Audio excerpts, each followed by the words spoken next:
So, what, to you, in your own definition, what would you define community as?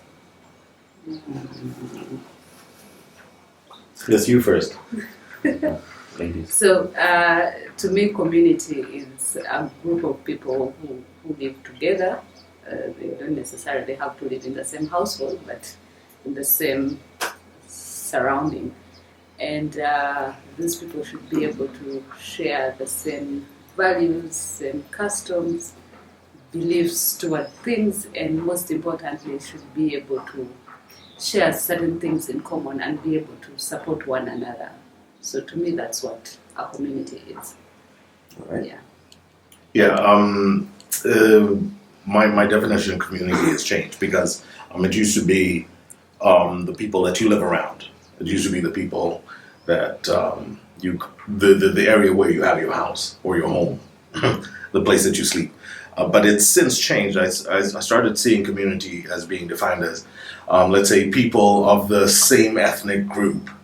Let's say there's a bunch of people who were born in Kabale and then moved to Kampala and have an association, have some kind of association with each other where they meet and have drinks together or whatever. They may not live necessarily together, but they're in community together. Or I went to high school that shall not be named, and they have a very strong association. They don't all live together, but they're in community too. They're in community together. I live most of my life now in Canada. There's the Black community. There's the such and such community. And they don't necessarily exist in the same geographic space, but maybe because they're united, like you said, either by religion or by ideology, they can become a community. So that's what I think it is. Mine, I think, has been mostly answered by you. I believe there's so many ways we can define community. Back growing up or in the village, it's the people that it's family. It's the people that care for you, that you care for, the people that you greet and see every morning, the people that are in the same neighborhood, in the same area, but in the same area with you. That's at least how I know it in the village. When you come to the urban centers, it becomes a group of like-minded people that come together for a common good or for any other. It can be drinking, it can be going to church, anything, but as long as it's a group of like-minded people, it can be a community of lawyers, it can be a community of doctors. It's just, that group of like-minded and just share the same ideologies. That's what I think. That's awesome. Well, let me ask, in those communities that you have defined, can you think of any form of African giving and gifting, that selfless generosity, that is being practiced in those communities? Do you have any examples? Have you seen anything that either you've done or someone else has done in those communities? So the high school that shall not be mentioned, when I was in HSC, Okay. there were two classmates of mine that could not afford the school fees to return, and so they pooled money and paid the school fees for 2 students for 2 years. So I saw that happen way back when. We didn't even call it philanthropy. I don't know what we called it. Right now, my own cousin needed, he urgently needed to finish up his house. And so the people at his church, who do not all necessarily live in the same geographic area, pooled money together to finish his house for him. So we examples like that are numerous. I don't know, you might have one similar or different. Well, I may not have any particular example within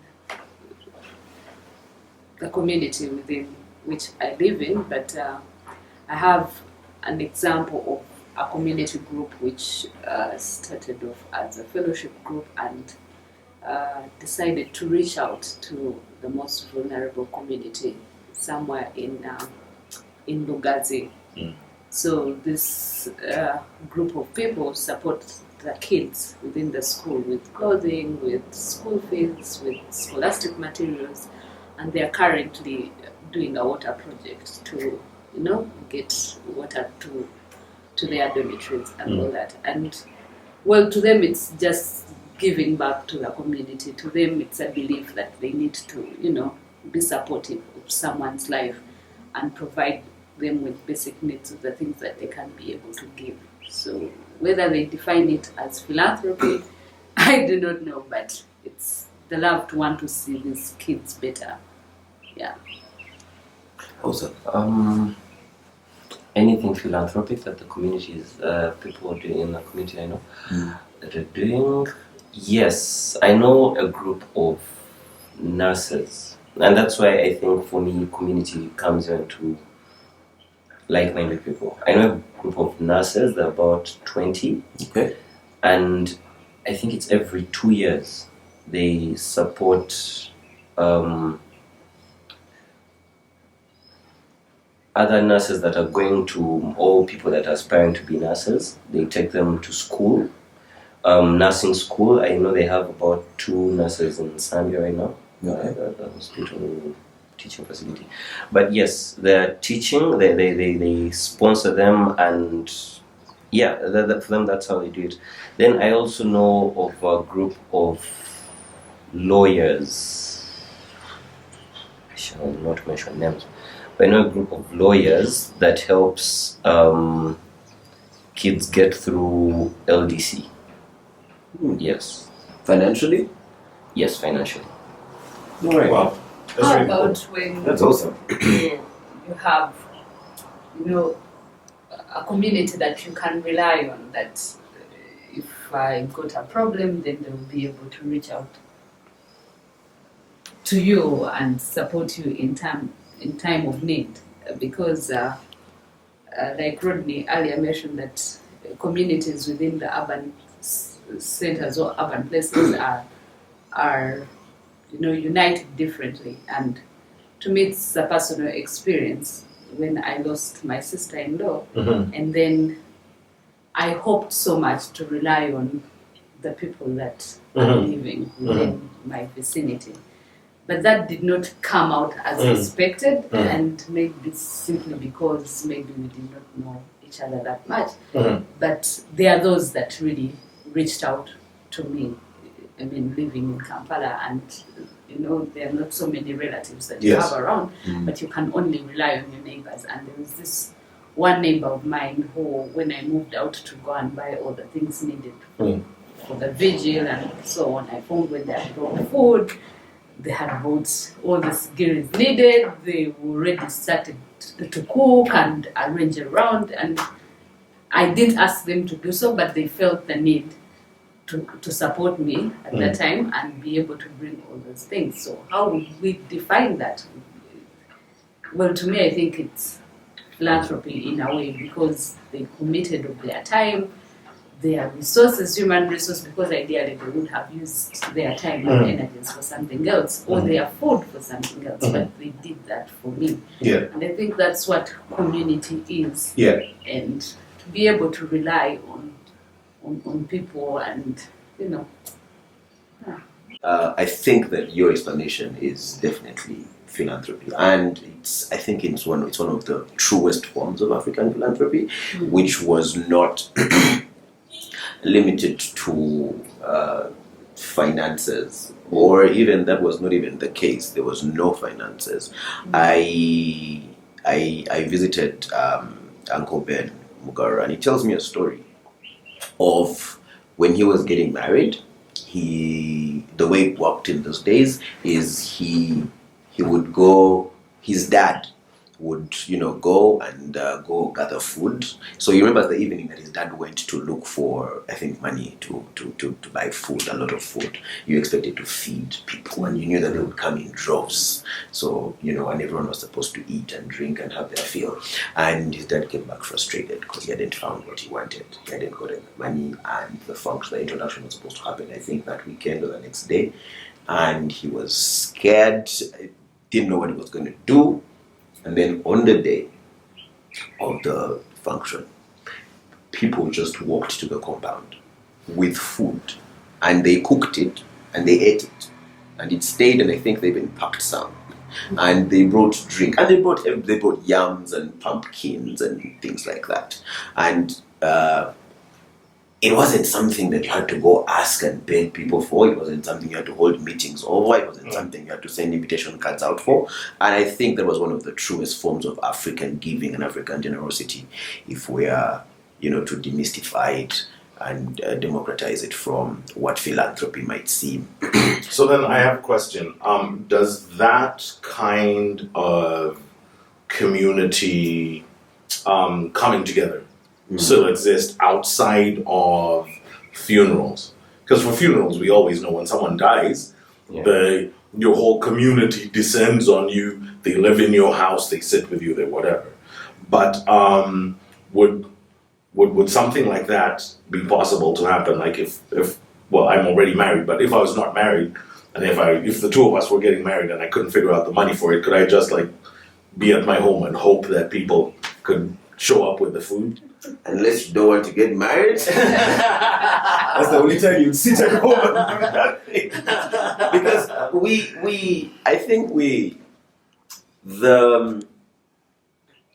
going to use a word that's not in English. We individuated ourselves, and the individuation can go from just a single individual to a whole entity, which is more than one individual.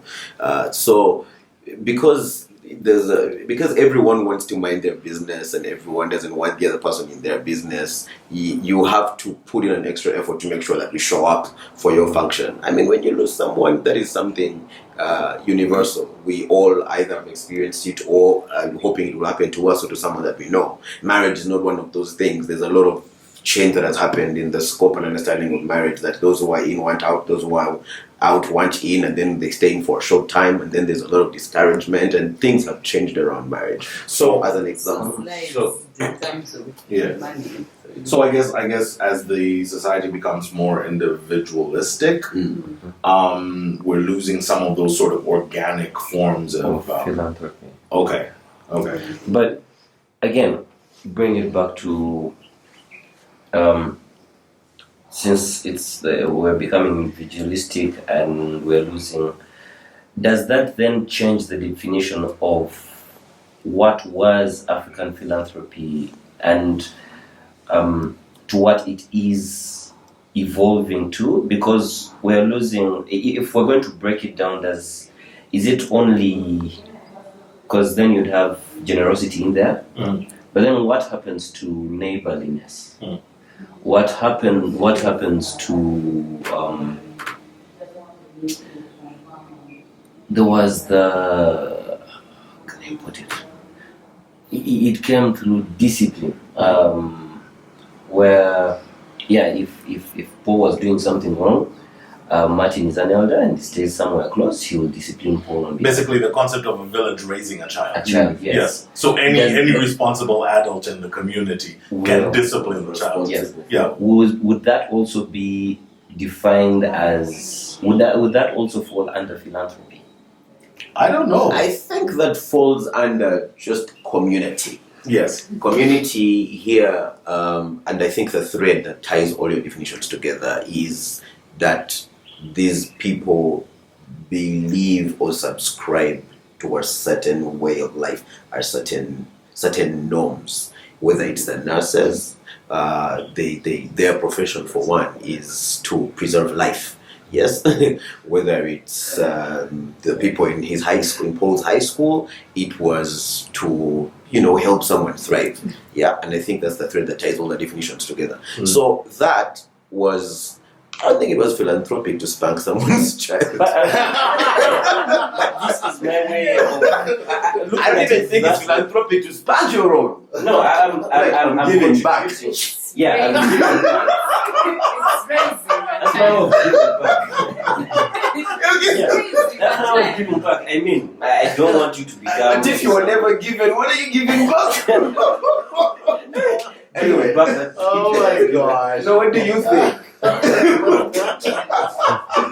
You know, Because it comes. I think you have expanded my idea of what philanthropy is.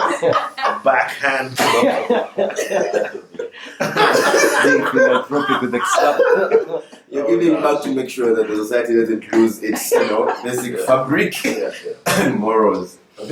Maybe we should bring it to the relationship between now international aid and what African philanthropy is now and what role it can play in trying to support organized groupings that are doing work that contributes to the well-being of society and the community at large.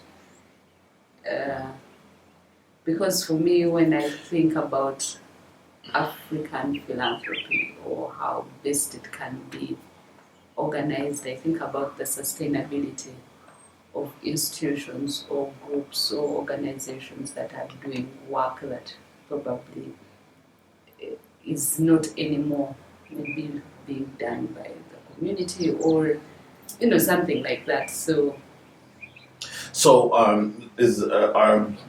I'm trying to read between the lines. So are you saying that perhaps there's certain work that used to be done by communities that has been kind of surrendered, supplicated to not-for-profit organizations that came in out of their own goodwill, yes, but now have taken over the role that communities used to do? yes. Is that kind of what you're driving at? Yes.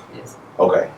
So then, at what level do African philanthropy or Africans themselves contribute to the sustainability of those organizations and growth of those organizations?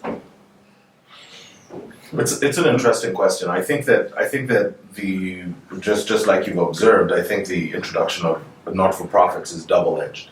Yeah. On one hand, it does good. On the other hand, it gives the communities an out. Mm-hmm. Hey, we're doing this work. Then the communities go, okay, maybe we don't need to do it. Mm-hmm. But I think you're right in terms of what it looks like moving forward. Communities are going to have to step back into their role. Churches used to fulfill a certain function in their communities that they don't fulfill anymore. The communities used to dig their own wells. Now we wait for a not-for-profit to come and dig a well for you. Yes, and stuff like that. Communities used to take care of the orphans and the underprivileged in their geographic area or in places that they knew. Now that sort of gets handed off to traditional organizations. In fact, something that's a real passion of mine, that's a growing passion of mine, is neglected elders. People either whose kids have abandoned them, or as you know, in the past, HIV came and just wiped out a whole generation, and so there's some gaps in the generations in certain families, and you find really destitute old people. I think that yes, communities need to step back into those positions. I don't know, what do you think? I think so too, but then it comes a lot with culture and revisiting our culture. If we go back to understanding as a Muganda, as a Munyakore, as a Muteso, as a Mucholi, what are our cultural values? If we went, I believe our cultural values had a lot of philanthropy, a lot of African generosity and giving enshrined within them. Mm-hmm. And I think, for example, what you're talking about, how we have neglected the elders. Mhm. Back then, it's not something in culture. The elders are to be taken care of. I mean, when you go to any culture, if the Itesots, they are Choli, they won't neglect them. They always come back to them. They're always giving them food. Someone is always, the community at large was always looking at them, looking after them. But when the whole urbanization and modern, should I say lifestyle, modernization, and when all that set in, we all became individualistic. Okay, but you've thrown in the question of urbanization. It's something that I wonder about. The economies of our countries have changed. Yeah. A lot of our formerly rural places are urbanized. Even this location that we're sitting in, once upon a time there were not these many houses. Yes. Yeah. So as the economy has changed, as people have turned towards more formal ways of getting their income, and there's a lot more commuting across the city and whatever, there isn't so much time left for The old. left for the old sort of organic way of doing things. So what is the path to rediscovering it? Must we? Maybe. I don't know. And why? That's a good question. I don't know, because we've all kind of talked about the strengths that existed in having strong communities. Certain things did not get left on the floor. Certain people did not get neglected because the community worked. So Yeah. is there a hybrid? Is there a stopgap between just simply giving money to an organization, hoping that the organization will do the work that the community used to do? Is there a halfway point between that and between where we used to be, where communities can reclaim some of that responsibility? And power. Yes. Yes. I think that it's a good idea. I don't think that it can be implemented. And if it were, you need to think of how long it took for that erosion to happen and how long it's going to take to peel it back. What if people were deliberate, if a group of people were deliberate and formed a new community and they used it maybe as a pilot project to try and portray these values and practices that used to happen, then maybe some other people can pick it up. But I do not see a framework. I don't see a policy. I don't see a law. I don't see a period that is going. I don't see an event that is going to make us just go back. It may not be as instant. I don't think you want it to be instant. Yeah. But I don't see a series of events that's going to take us there. I think that the alternative right now would be if we just pull all that different anonymous African generosity being practiced and use it better. Take, the 500 that you've been giving, the 10,000 you've been putting together to support someone's education or buy them scholastic materials or something, get 100 of you, make that 1 million or 100,000, and then see how many of still students you can support. And I think that's the only way that I can see now, as far as I can see, that we can go back to that kind of setting. Honestly. I think there's a hybrid. I think we can be both modern and well-groomed in culture. I think we can, again, you've spoken about the 500, the 10,000. But what if I have the time? I don't have the money, but I have the time. What if I have the food? Yeah? All I need you to do is give me food, and I'll take the bus to wherever and look for those people. I think there definitely is a hybrid, and it's back. It comes down to us getting, I don't know, we just need to grow, the culture has to come back. The culture just has to come back. We don't have to throw it away just because we don't have to throw our cultural values just because it's now modern. Cool. Very cool. All right. Yeah, that's what I think. Anything? Any last words? No? Any words to your community? No, that's what. No, basically, I just I look forward to when community is more activated to take responsibility in the different development processes that are happening in this country, in particular. Yes. Yeah, and I guess that's why you guys are here.